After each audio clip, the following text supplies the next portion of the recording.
Why are critics so harsh? I'm looking at Metacritic right now. This is not something I just found out. It's just something that I just decided to talk about. But, I mean, you look at movie reviews, game reviews, TV reviews, music reviews, because, Metacritic has those 4 sections. You look at all the reviews and they're like, what the hell? Now, the biggest offender of this is definitely when it comes to movies, because movies are the ones that get targeted the most, and, you can have really good movies and they get, low-ass scores. So, I mean, when it comes to video games, it usually gets fair reviews. Let's look right now. Banner Saga got a 94 out of 100. Bayonetta 2 got a 91. Middle-earth Shadow of Mordor got 85. Alien Isolation got 80, which is surprising since all the other Alien games are pretty fucking terrible. So I guess they finally got it right. And Drive Club got a 72. But honestly, I mean, Drive Club got a lot of controversy, with their servers and everything. So I guess that's a pretty fair score. So, I mean, when it comes to the game industry, it's not, it happens, where a lot of good games get bad reviews, but, not as apparent as other genres. So, music. Music gets pretty good reviews, actually. Every single song, every single album that's listed here gets, at least 70s to 90s, so the music industry actually gets pretty good reviews from their music. But let's look at movies, because that's really what I want to talk about. Oh wait, let's look at TV before we do that. American Horror Story got 69 out of 100. Christella Season 1 got a 61. Homeland Season 4 got 74, Walking Dead Season 5 got an 80, and The Affair Season 1 got an 85. Now, I really think The Walking Dead was excellent, the Season 5 premiere that was last night, but I really don't think it's worth an 80. I think it's worth significantly higher. But let's type in a show that I really grew a liking for. Z Nation. It got a 48 out of 100. So, TV reviewers are kind of similar, because, they're strict, they're harsh, just like, movie critics, basically, because Z Nation's a really good show. Everyone who I recommended the show to have, agreed with me that Z Nation's a good show, but I don't know, it's good, but, so, Whiplash, I'm going to movies now. Whiplash got 88, 85 for Inherent Vice. Gone Girl, which I think is an amazing movie, only got a 79. Fury got a 60, and Dracula Untold got a 46. No, a 40.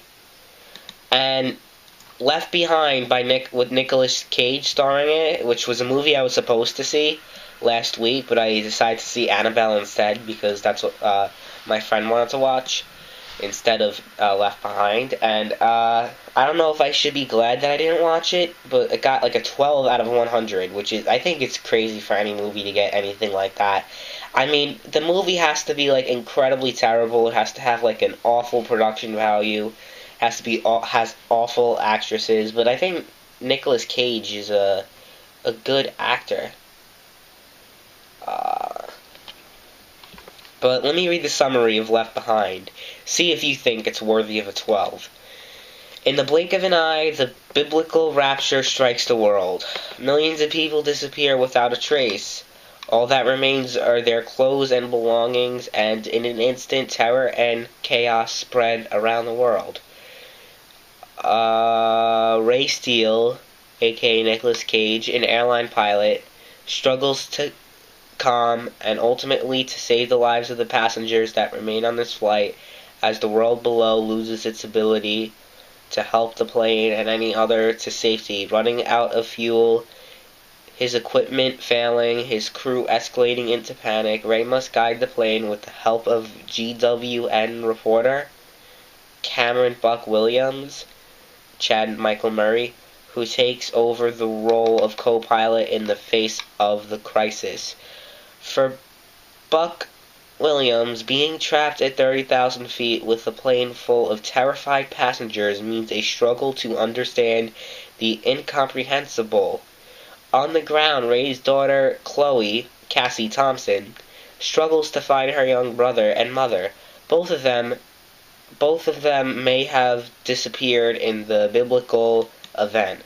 Forcing herself through the chaos, Chloe must navigate a world filled with terror and despair. Okay, I have to admit, the plot kind of sounds like shit. I will admit that. But I think it's hard to believe that it would be worth a 12 out of 100. Maybe like a 30 or 40 or maybe even a 50. I don't even know if the movie's bad. I mean, you have to really see it before you judge it on the plot. I don't know, but it seems kind of suckish, I have to admit. I'm not going to deny that fact. Yeah. So, I mean, movie critics are still, like, harsh overall. Like, their reviews make no sense. Like, let me look at the Left Behind reviews. No, actually, let me look at the Z Nation reviews, because I'm sick of talking about Left Behind. Like, Z Nation reviews, because I've seen Z Nation, so I can relate to it more than Left Behind, because I've never seen Left Behind. Okay, Entertainment Weekly gave it a fucking 33 out of 100. Jeff Jensen. I don't know who you are, Jeff Jensen, but you need to get your head examined. We resent the storytelling for not maximizing the sublime ridiculousness of a rabid zombie baby hunting the adult heroes. What? I think that was one sentence, and I think that, like, killed brain cells for me. Let's read another review. TV Guide. While Z Nation, or as I prefer to think of it, The Running Dead, ha ha ha, because the zombies run, oh, I get it, doesn't exactly play the gory, low-budget mayhem for campy laughter, it's hard not to roll or possibly cover one's eyes at something this familiar and deeply shallow, with casting mostly so generic, with the exception of Lost Harold Perrineau as a Delta Force soldier barking orders, that they're all so much chum in this kill-or-be-eaten apocalypse. Let me tell you something. If you're gonna blame the the cast, just because they're not like fucking A-list actors, doesn't mean that the show's bad. And then, oh, I love this. The San Francisco Chronicle. Even for sci-fi, this is grade Z television.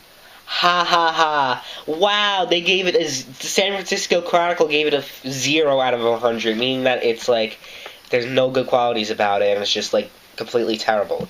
Movie critics, TV critics, and everyone need to just get fired, okay? If I have to give you a piece of advice, viewers, do not listen to any reviews from critics.